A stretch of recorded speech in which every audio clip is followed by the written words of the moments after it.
La constitution indienne, l'une des plus longues au monde, fut adoptée le 26 janvier 1950. Ce texte est rédigé après la division de l'Inde britannique en 1947, laissant place à l'Inde, une démocratie séculaire, et au Pakistan, un État musulman. Néanmoins, le terme de sécularisme n'apparaît nulle part dans le préambule de cette constitution. Nous pouvons donc répondre à la question suivante. En quoi peut-on dire que la notion de sécularisme est entrée dans la constitution indienne en 1950? L'absence du terme même dans la Constitution s'explique notamment par le rejet de plusieurs amendements, dont celui proposé par Katesha, afin d'officiellement inscrire ce mot et éviter tout malentendu. Cette proposition fut donc refusée par une majorité des membres de l'Assemblée constituante de l'Inde, comme Nehru, qui prononça en 1949 un discours soulignant que le sécularisme était généralement mal utilisé par l'Occident, qui considère cela comme le rejet total de la religion ou bien la promotion d'une religion d'État. Nehru définissait, lui, le sécularisme comme un idéal à viser qu'il ne serait donc pas judicieux d'inscrire dans la constitution indienne. Malgré l'absence de ce mot dans la constitution de 1950, celle-ci présente une structure formelle d'un État séculariste. En effet, contrairement à la définition qu'en a l'Occident, le sécularisme indien ne présente pas une séparation stricte de l'Église et de l'État, puisqu'en Inde de 1950, il n'y a pas d'Église établie et que la religion est considérée comme une partie essentielle de la vie personnelle des individus. Le modèle séculariste indien est donc une réponse aux besoins sociaux et aux croyances religieuses ancrées dans l'État. Dans le but de ne pas exprimer une fracture trop nette entre la religion et l'État, l'Inde emploie même l'expression de distance de principe, délimitant alors des frontières poreuses entre les deux institutions. D'après le philosophe américain Ronald Dworkin, le sécularisme ne promulgue pas un traitement identique pour tous, mais un traitement égal de toutes les minorités. Les Sikhs, par exemple, sont exemptés en Inde du port du casque afin de pouvoir garder leur turban. De plus, l'État intervient davantage dans certaines communautés religieuses, comme l'hindouisme, au sein de laquelle les discriminations internes par rapport aux castes sont particulièrement marquées.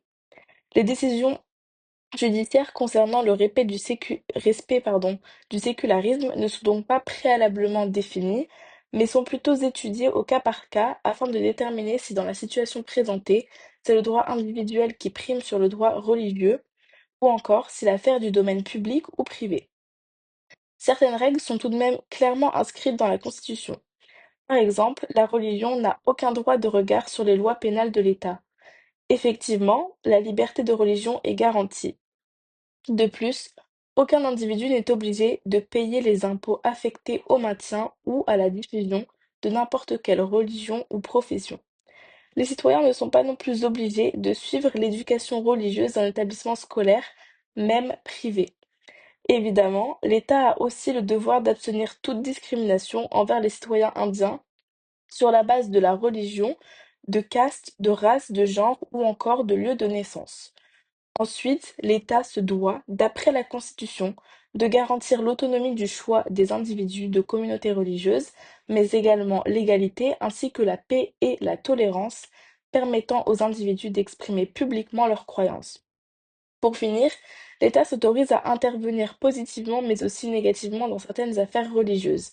Il doit par exemple s'assurer qu'aucune communauté dominante n'écrase les autres, tout en garantissant qu'il n'y ait pas de discrimination interne. La barrière État-religion est plus floue sur les lois civiles, particulièrement celles concernant la famille, l'héritage ou encore le mariage.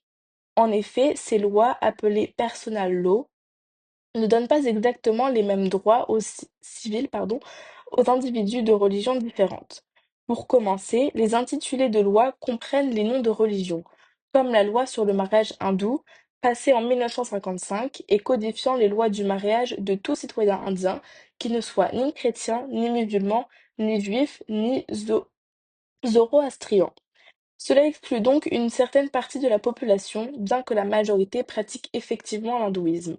De plus, ces lois limitent énormément les droits des femmes, en accordant qu'à quelques-unes le droit du divorce ou parfois même le droit de propriété privée.